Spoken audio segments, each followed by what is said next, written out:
The Deep Space Monitoring Station orbiting Pluto had been quiet for 3 months. Lieutenant Jinwoo sat at his console, watching the same patterns of cosmic radiation and stellar noise that had filled his screens for the past 2 years. Space was mostly empty and silent. That was about to change forever. At exactly 14:23 Universal Time, every sensor on the station lit up at once. Jinwoo nearly fell out of his chair as alarms began screaming throughout the facility. The signal was strong, clear, and definitely artificial. Something intelligent had just said hello to Earth. Admiral Kyung-ho arrived at the monitoring station within 6 hours. He was a tall man with gray hair and sharp eyes that missed nothing. As the head of Korea's Space Defense Force, he had prepared for this moment his entire career. First contact with alien life would change everything for humanity. The signal came in mathematical pulses at first. Simple addition, then multiplication, then prime numbers. Jinwoo and his team had already confirmed it was coming from outside the solar system, somewhere near the constellation Perseus. The transmission was repeating every 12 hours, growing more complex with each cycle. Dr. Hae-won arrived on the next transport from Earth. She was the best xenolinguist in the Korean space program, though until today her job had been entirely theoretical. She brought a team of mathematicians, linguists, and computer specialists. They would need to decode whatever message was hidden in the signal. The work took 4 days. The mathematical introduction was followed by basic pictographs showing atomic structures, DNA helixes, and solar systems. Then came star charts, showing the position of Earth and the source of the transmission. The aliens knew exactly where they were sending their message. The final part of the signal made everyone in the station hold their breath. It showed simple stick figures representing 2 different species, with symbols that could only mean friendship and peace. The aliens were inviting humanity to join some kind of galactic community. Admiral Kyung-ho read the decoded message 3 times before speaking. The aliens called themselves the Viridian Collective. They claimed to represent dozens of species, across hundreds of star systems.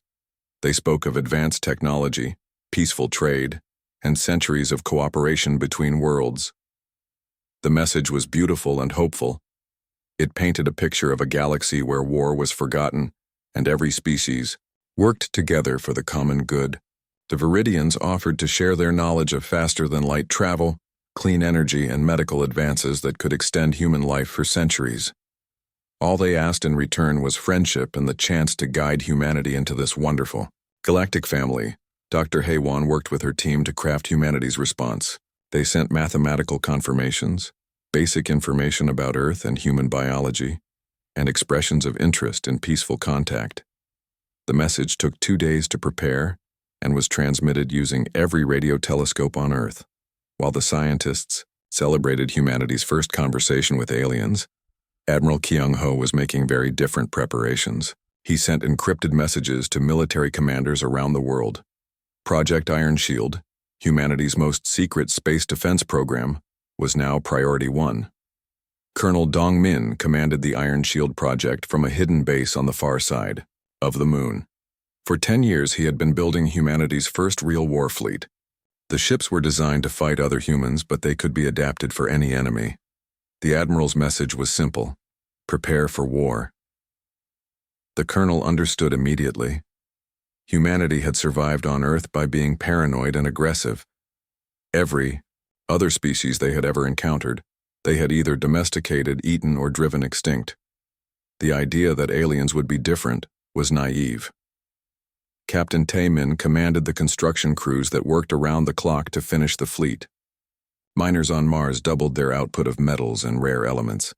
Factories in Earth orbit ran continuous shifts building weapons and armor. Humanity was getting ready to fight, even as their diplomats talked about peace. The Viridian response came 18 days later. It was even more detailed than their first message, showing incredible cities floating in space and beautiful garden worlds where multiple species lived in harmony. They offered specific technologies and invited human representatives to visit their nearest outpost.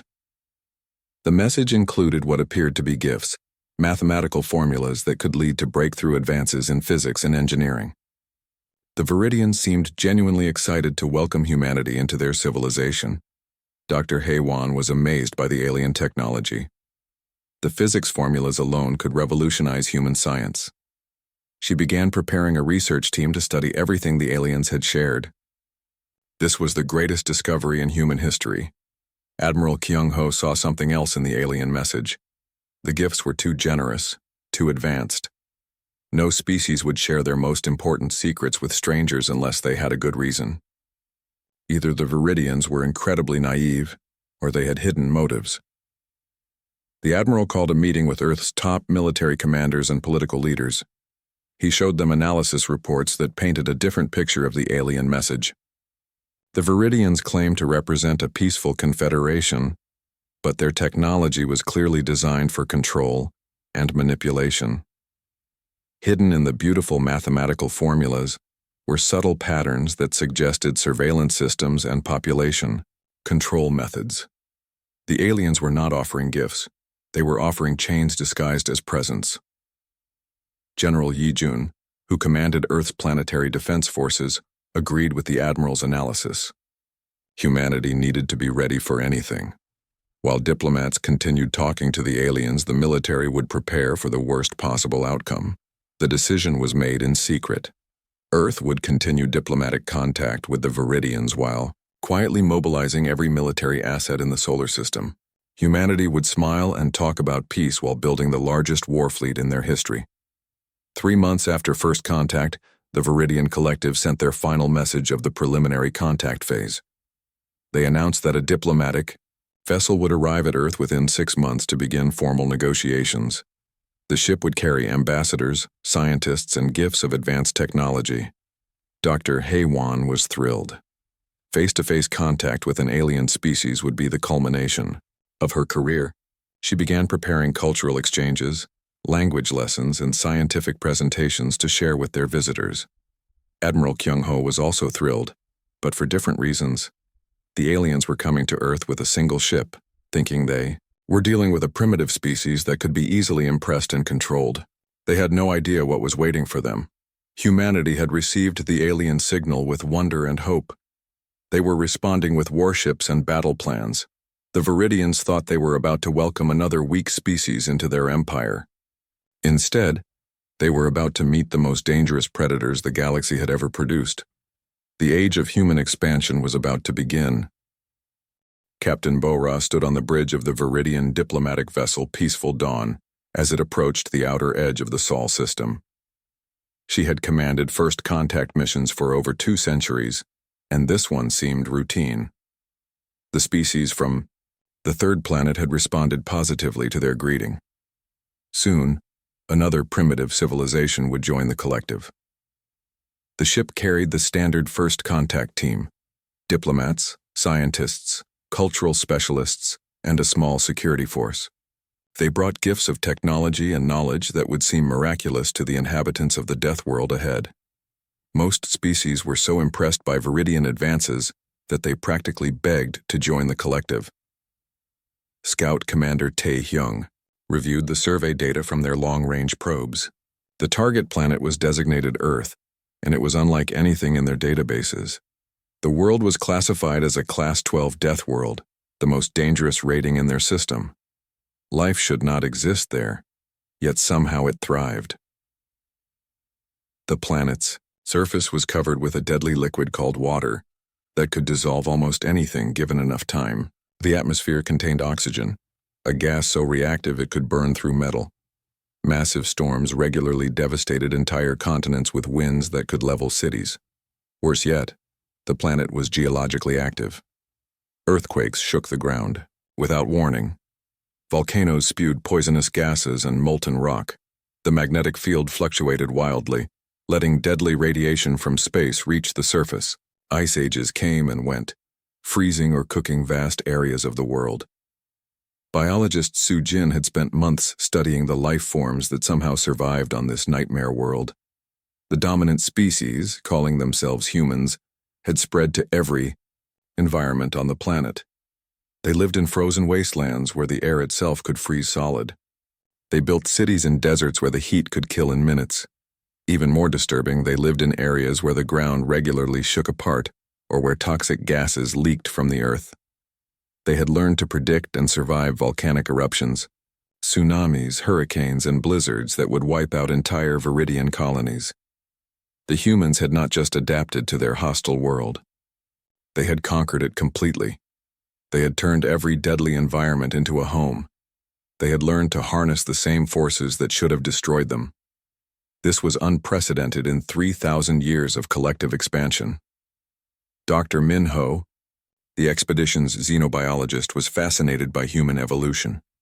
The species had developed redundant organs, incredible pain tolerance, and healing abilities far beyond normal parameters. Their bones were denser than most species. Their muscles could function in conditions that would paralyze other life forms. Most shocking of all, humans seemed to actually enjoy danger. Their entertainment involved deliberately putting themselves in life-threatening situations for fun. They jumped from great heights, dove into deep water, and raced vehicles at deadly speeds. They had turned survival into a game. Captain Bo-Ra tried to understand how a species could evolve such traits. On civilized worlds like Viridian Prime, evolution favored cooperation, intelligence, and peaceful coexistence. Species that survived learned to work together and avoid conflict. War had been eliminated from Viridian society for over 4,000 years. Humans had evolved in the opposite direction. Their world had taught them that everything was trying to kill them, so they had learned to kill first. They had spent their entire evolutionary history fighting not just each other, but their own planet. Every day of their existence had been a battle for survival. The psychological profiles were equally disturbing. Humans displayed pack loyalty, territorial aggression, and something called spite, the willingness to harm themselves just to hurt an enemy. They had concepts like honor and revenge that most collective species had forgotten centuries ago. Lieutenant J. Ho, the expedition's cultural analyst, reported that human history was an endless series of conflicts. They had fought wars over territory, resources, ideas, and sometimes for no apparent reason at all. They had developed weapons capable of destroying their entire world, then somehow managed not to use them. The humans had created art, music, and literature, celebrating war and conflict. Their heroes were warriors and conquerors. Their most admired historical figures were those who had killed the most enemies or died in the most dramatic battles. This was completely alien to Viridian thinking. Commander Se Jin, who led the security team, was particularly concerned about human military capabilities. Despite being confined to a single world, they had developed incredibly sophisticated weapons and tactics. They had studied war like Viridians studied science, constantly improving their ability to destroy each other. Human soldiers were trained to function in any environment and to keep fighting even when severely injured. They had developed armor, weapons, and vehicles designed to work in the harshest conditions. Their military technology was primitive by collective standards, but it was incredibly robust and reliable. The most disturbing aspect was human adaptability. When faced with any new threat or challenge, they found ways to overcome it. They had survived ice ages, plagues, natural disasters, and their own weapons. Nothing seemed capable of stopping them permanently. Captain Bo-Ra reviewed the standard pacification protocols. The collective had developed sophisticated methods for bringing primitive species into their civilization. Most species responded well to demonstrations of superior technology and promises of a better life. Those that resisted could be controlled using neural suppression fields that made them more cooperative. The neural suppression technology had worked on every species they had encountered. It simply made primitive brains more open to suggestion and less prone to violent reactions. Within a few years, most species forgot they had ever been independent and became grateful members of the collective.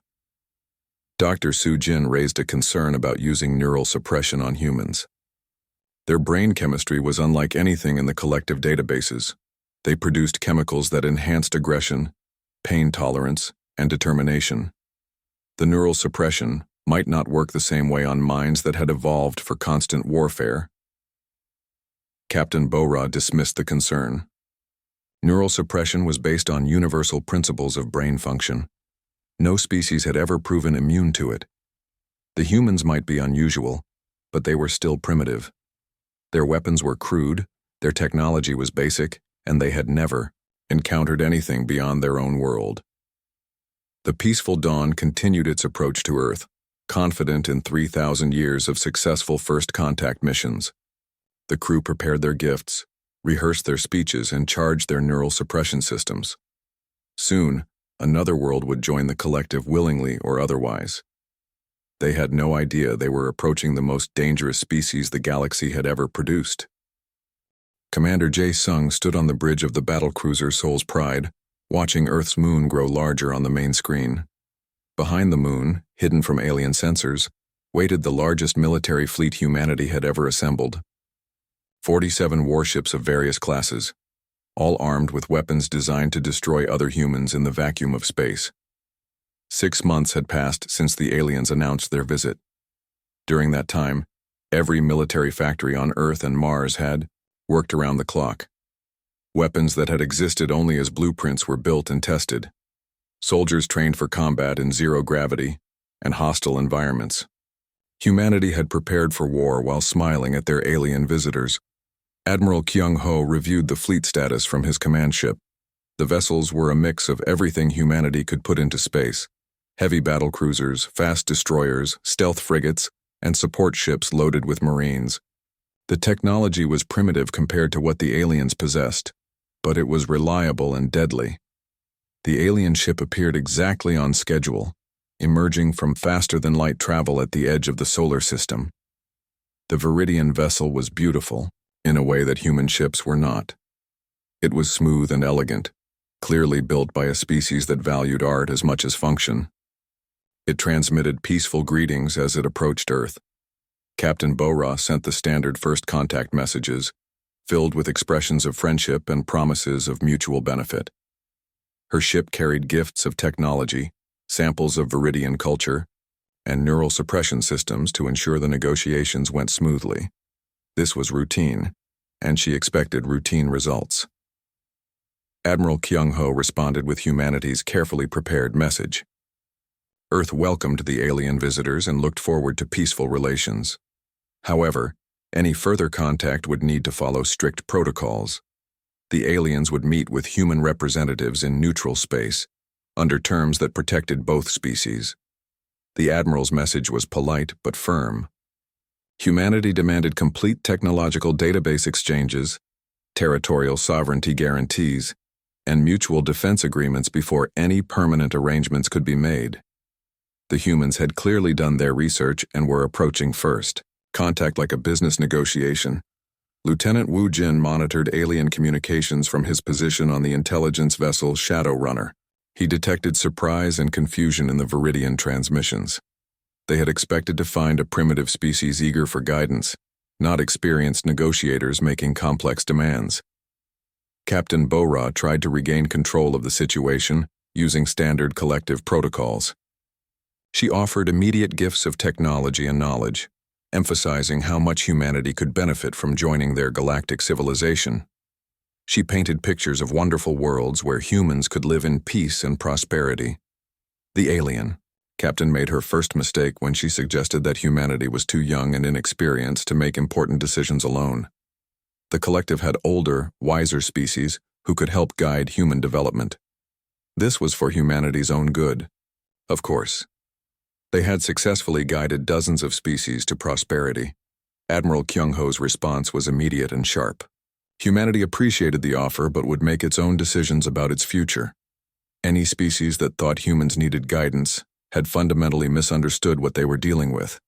The negotiations would continue as equals, or not, at all. Dr. Hae-won, now serving as humanity's chief diplomatic translator, detected subtle threats hidden in the aliens' increasingly frustrated communications. The Viridians were offering partnership, but their language patterns suggested they expected submission. This was not a negotiation between equals. Captain Bora made her second mistake when she activated low-level neural suppression fields, hoping to make the human negotiators more cooperative.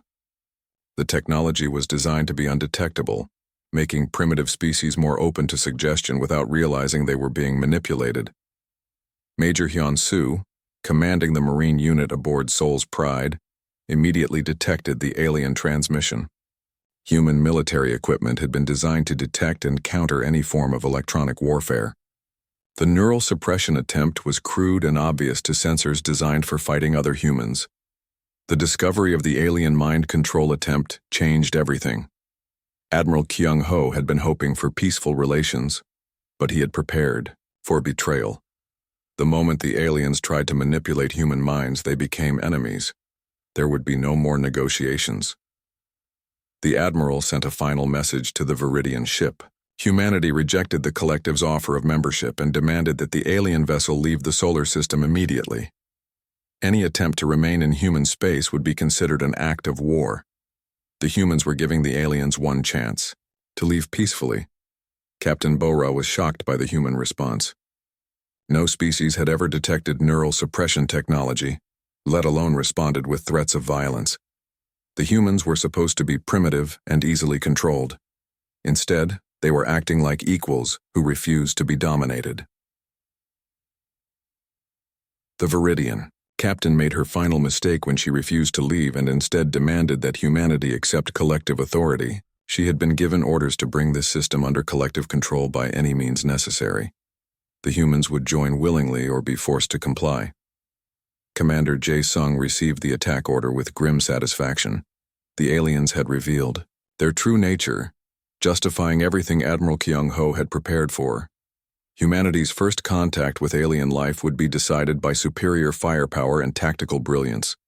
The human fleet emerged from behind the moon like a swarm of angry wasps. 47 warships accelerated toward the single alien vessel, weapons armed and targeting systems locked. The aliens had expected to find sheep and had instead awakened sleeping wolves. The Viridian ship was larger and more advanced than any human vessel, but it was designed for exploration and diplomacy, not combat. Captain Bora frantically transmitted surrender messages, but it was too late. The humans had made their decision about alien visitors who tried to control their minds. The battle lasted exactly 18 minutes. The alien ship's shields were impressive, but not designed to stop the concentrated fire of an entire battle fleet. Human weapons were primitive, but effective, designed by a species that had spent millennia perfecting the art of destruction. Captain Bora's final transmission was a warning to the Viridian collective. The humans were not like other species they had encountered. Earth was a death world that had produced natural-born killers. The collective had made a terrible mistake in trying to control them. Admiral Kyung-ho stood among the wreckage of humanity's first interstellar victory. The aliens had come expecting to find another weak species to add to their empire. Instead, they had discovered that Deathworlds produced something the galaxy had never seen before, a species that responded to threats with overwhelming violence. The Deathworlders had answered the alien signal with warships and war. The galaxy was about to learn what 3 billion years of evolution in hell had created. The wreckage of the Viridian diplomatic vessel drifted in Earth's orbital space like a monument to failed first contact. Admiral Kyung-ho had ordered the debris field secured and studied. Within hours, human engineers were reverse engineering alien technology that was supposed to be thousands of years more advanced. Engineer C. Young led the technical analysis team aboard the captured sections of the alien ship. What they found was both impressive and disturbing. The Viridian technology was indeed far superior to human science, but it was designed for a different kind of civilization entirely. The alien ship had no real weapons, only tools for controlling and suppressing primitive species. The neural suppression systems were sophisticated beyond human understanding, but they were built for conquest through mental domination rather than physical destruction. The aliens had never needed to build weapons because they had never faced real resistance. Lieutenant Colonel Min Jae interrogated the surviving alien crew members using translation software developed from their own communications. What he learned painted a picture of a galactic empire built on deception and psychological control rather than military might. The Viridian Collective had been expanding for 3,000 years by finding primitive species and gradually incorporating them into their civilization. They offered advanced technology and peaceful coexistence, but the price was complete submission to collective authority. Species that joined lost their independence within a few generations. Captain Bowra, now a prisoner of war, explained the collective's standard procedures with growing desperation. They had perfected a system that worked on every species they had encountered. Neural suppression made primitive minds more cooperative, while gradual technological dependence made resistance impossible. The aliens had never encountered a species like humanity. Every other civilization they had met was peaceful and eager to avoid conflict. When offered advanced technology and protection from galactic dangers, most species gladly accepted collective guidance. The few that resisted were easily controlled through mental manipulation. Dr. Haywan studied the alien psychological profiles with fascination and horror. The Viridians had mapped the mental patterns of hundreds of species, learning exactly how to manipulate each one. They had turned first contact into a science of conquest disguised as friendship. The most disturbing discovery was the scale of the collective's empire. Star charts recovered from the alien ship showed thousands of systems under their control. Hundreds of species had been absorbed over the millennia, their cultures gradually erased and replaced with collective ideology. Admiral Kyung-ho realized that humanity faced a threat unlike anything in their history. This was not a war between nations or even planets, but a conflict between two completely different ways of thinking about existence itself. The collective represented order, control, and the elimination of conflict through submission. Humanity represented chaos, independence, and the right to fight for survival no matter the odds.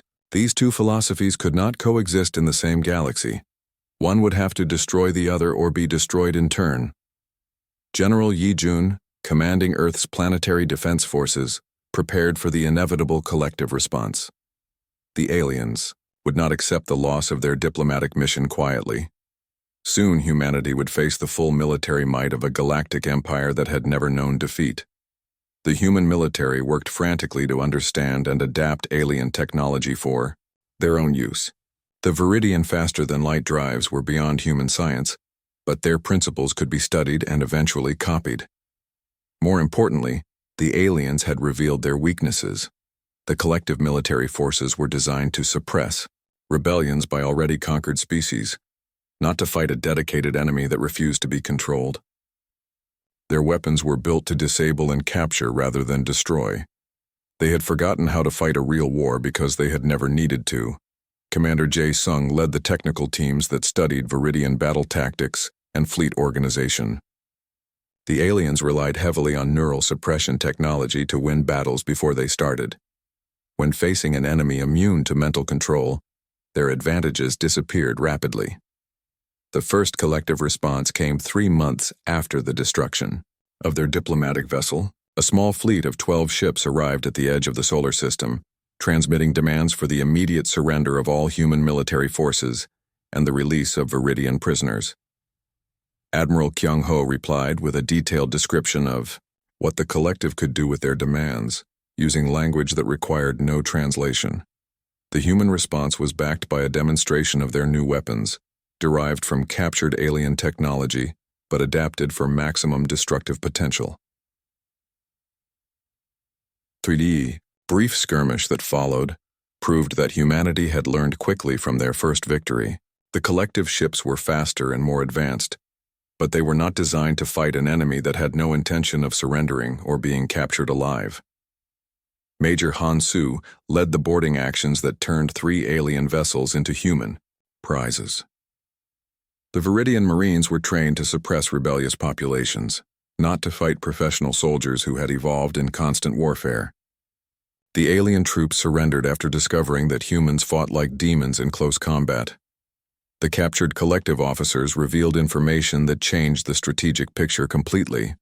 The Viridian leadership had classified humanity as a manageable threat that could be controlled through standard protocols. They had no idea they were dealing with a species that thrived on conflict. Captain Haywan translated intercepted alien communications that revealed growing panic in collective command structures. The humans were not behaving like any species they had encountered before. Standard suppression techniques were completely ineffective. and the humans seemed to become more dangerous when threatened. The collective's next response was to send a formal invasion fleet to bring the Sol system under their control. 50 ships carrying neural suppression equipment, occupation forces, and administrative staff to begin the process of incorporating humanity into their empire. Admiral Kyung-ho welcomed the news with grim satisfaction. The aliens were still thinking like an empire that conquered through manipulation and control. They were bringing exactly the kind of force that could be defeated by superior tactics and absolute determination to fight. The human fleet had grown to over 200 ships by the time the collective invasion force arrived. Every vessel was crewed by soldiers who had trained their entire lives for warfare and commanded by officers who understood that defeat meant the end of human independence forever. The Battle of Sol lasted 6 hours and ended the myth of collective invincibility forever. Human tactics developed through centuries of warfare against each other proved devastatingly effective against an enemy that had forgotten how to fight a real war. The surviving collective ships fled back to their own territory, carrying news that would shake their empire to its foundations. For the first time in 3,000 years, they had encountered a species that could not be conquered, controlled, or intimidated. Admiral Kyung-ho stood among the wreckage of the alien invasion fleet and made the decision that would reshape the galaxy. Humanity would not wait for the next attack. The Deathworlders were going to take the war to an empire that had grown soft through centuries of easy victories. The age of human expansion was about to begin, and the galaxy would never be the same. Admiral Dongmin commanded the human battle fleet from the bridge of the dreadnought Earth's Fury as they emerged from hyperspace at the edge of the Proxima Viridian system. Behind him stretched 200 warships crewed by the deadliest species the galaxy had ever produced. This was humanity's first interstellar invasion, and it would not be their last. The human fleet had taken 1 full year to prepare for offensive operations. Engineers had reverse-engineered enough collective technology to build crude but functional faster-than-light drives. The ships were not as fast or elegant as alien vessels, but they were built for war by a species that understood destruction. Captain Jae-sung stood beside the admiral, reviewing tactical displays that showed Viridian defensive positions throughout the system. The aliens had never needed strong defenses because no one had ever attacked them before. Their border systems were protected by small patrol fleets designed to intercept smugglers and pirates, not invasion forces. Commander Yi-jun led the advanced scout group that had mapped collective territory for the past 6 months. Her stealth ships had penetrated deep into alien space, gathering intelligence on fleet positions, planetary defenses, and the locations of important military targets. What the scouts discovered was an empire built for administration rather than warfare. The collective had hundreds of worlds, but most were lightly defended. Their military forces were scattered across thousands of systems, designed to maintain order among conquered populations rather than fight external enemies. The Proxima Viridian system contained 3 inhabited worlds and a major fleet base that served as headquarters for an entire sector of collective space. Destroying this base would cripple alien operations across dozens of systems and send a message that humanity could strike anywhere. Lieutenant Wu Jin monitored alien communications as the human fleet approached. The Viridian defenders were broadcasting frantic messages, calling for reinforcements and trying to understand what they were seeing. No one had ever attacked a collective system before. They had no protocols for this situation. The battle began at maximum weapons range, with human ships firing salvos of missiles and energy weapons that had been designed to penetrate alien shields. The collective defenders responded with neural suppression fields, still believing they could control human minds from a distance. The suppression technology had no effect whatsoever on human crews. Soldiers who had evolved on a death world were immune to mental control systems designed for peaceful species. The aliens might as well have been trying to hypnotize sharks or tigers. Major Hyeon-soo led the marine boarding parties that turned alien superiority in ship design into a liability. Viridian vessels were built for comfort and efficiency, with wide corridors and open spaces that made them beautiful to live in and terrible to defend. Human marines moved through alien ships like fire through dry grass. the collective Marines, were trained to suppress civilian populations and handle minor rebellions. They had never faced professional soldiers who had spent their entire lives learning to kill efficiently. Most alien troops surrendered after their first encounter with human combat techniques. Captain Bora, now serving as a prisoner consultant to help humanity understand collective psychology, watched the battle from the command deck with growing horror. The humans fought with a combination of tactical brilliance and complete ruthlessness that she had never imagined possible. Human commanders used battle tactics that violated every principle of civilized warfare. They deliberately targeted civilian infrastructure to create panic. They used captured alien ships as decoys and weapons. They showed no mercy to enemies who tried to surrender after fighting began. Dr. Haywan observed from the intelligence vessel that this was not cruelty but efficiency. Humans had learned through millions of years of evolution that the quickest way to end a conflict was to make it so terrible that enemies would do anything to avoid fighting again. The Battle of Proxima Viridian lasted 8 hours and ended with the complete destruction of collective forces in the system. Not a single alien ship escaped to carry news of the human attack methods. The Deathworlders had struck like lightning and disappeared before reinforcements could arrive. Admiral Dong Min addressed his fleet commanders as they prepared to move to their next target. This was not conquest for its own sake, but a strategic campaign to shatter collective military power before they could organize effective resistance. Every victory would make the next battle easier. The second target was the industrial system of Kepler Viridian, where the collective manufactured most of their neural suppression technology. Destroying these factories would cripple their ability to control conquered species and might inspire rebellions across their empire. Commander Sejin led the assault on the orbital factories that produced the technology used to enslave entire civilizations. Human demolition teams worked with brutal efficiency, ensuring that these facilities would never again be used to destroy the independence of free species. The third target was a major population center where collective leaders had gathered to coordinate their response to the human threat. Admiral Dongmin wanted to send a message that nowhere in their empire was safe from Deathworlder vengeance. Captain Taemin commanded the siege of New Viridian, demonstrating human expertise in urban warfare that the aliens had never imagined. Streets became battlefields where human soldiers used tactics developed in centuries of fighting each other in similar environments. The collective defenders discovered that their beautiful cities became death traps when occupied by an enemy that understood warfare. Buildings that had stood for centuries became rubble within hours. Parks and monuments became fortified positions for human marines. Lieutenant Minho led reconnaissance teams that gathered intelligence on collective command structures and political leadership. The humans were learning not just how to defeat alien military forces, but how to dismantle their entire system of government. Within 6 months, 17 collective systems had fallen to human forces. The Deathworlder offensive had shattered 3,000 years of alien dominance through tactics that no civilized species would have imagined using. Engineer Si Young studied captured collective archives that revealed the true scope of their empire and the methods they had used to build it. Hundreds of species had been absorbed over the millennia. Their independence gradually eroded until they forgot they had ever been free. The most shocking discovery was that many of these conquered species were naturally stronger or more intelligent than the Viridians themselves. They had been defeated not through superior force but through psychological manipulation and the gradual destruction of their will to resist. Admiral Dongmin realized that humanity's war against the collective was not just about human independence. They were fighting for every species that had ever been enslaved by an empire that conquered through lies and mind control rather than honest battle.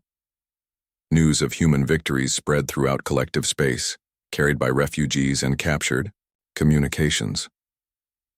For the first time in thousands of years, conquered species began to hope that freedom might be possible.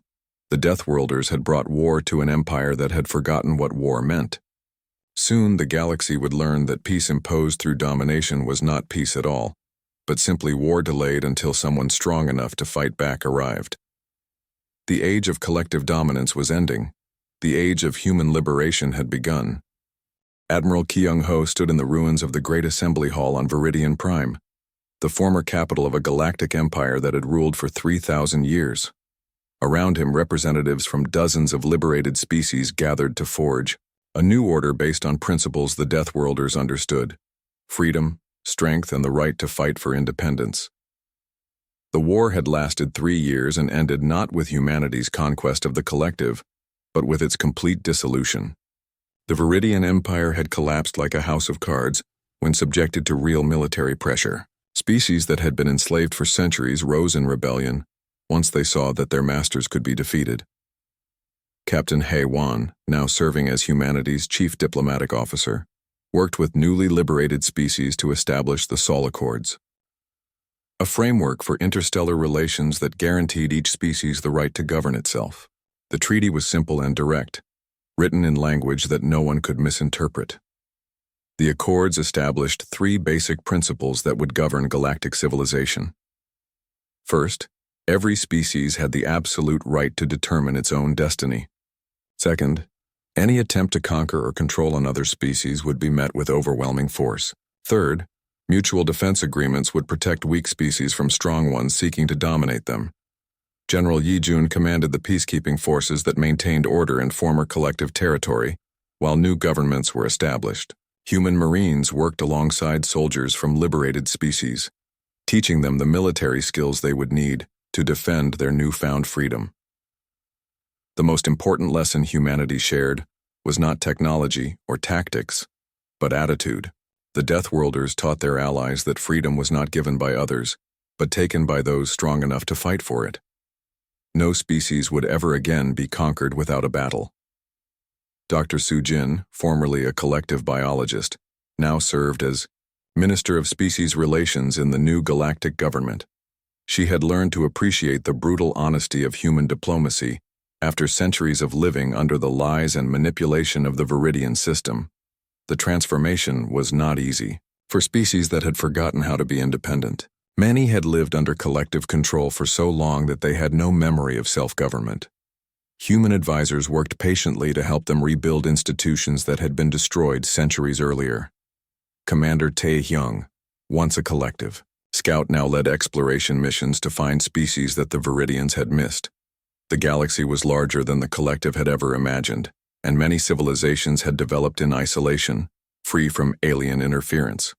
These independent species watched the fall of the collective with amazement and concern. The humans had proven that even the most powerful empire could be defeated, but they had also demonstrated a capacity for violence that made peaceful species nervous. Admiral Dong Min addressed these concerns directly during negotiations with the Centauri Alliance, a group of species that had successfully hidden from the collective for over 1,000 years. Humanity sought friends and allies, not subjects or slaves. The Deathworlders offered protection, not domination. The key to human diplomacy was transparency. Unlike the Viridians, who had hidden their true intentions behind beautiful lies, humans stated their goals clearly. They wanted to prevent any future empire from conquering the galaxy through deception and mind control. Captain Jae-sung established the first human defense academy on Mars, where officers from dozens of species learned the military skills that had defeated the collective. The curriculum focused not just on tactics and weapons, but on the psychological warfare that had made the Viridians so dangerous.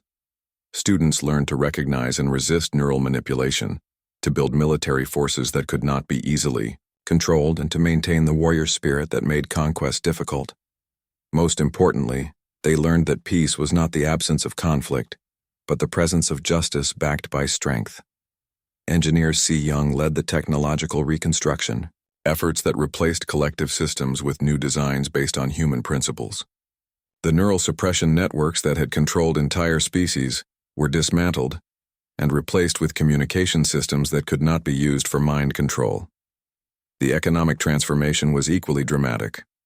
The collective had maintained control through technological dependence, giving conquered species just enough advanced knowledge to make them rely on Viridian expertise. Humanity shared technology freely, ensuring that no species would ever again be vulnerable to technological blackmail.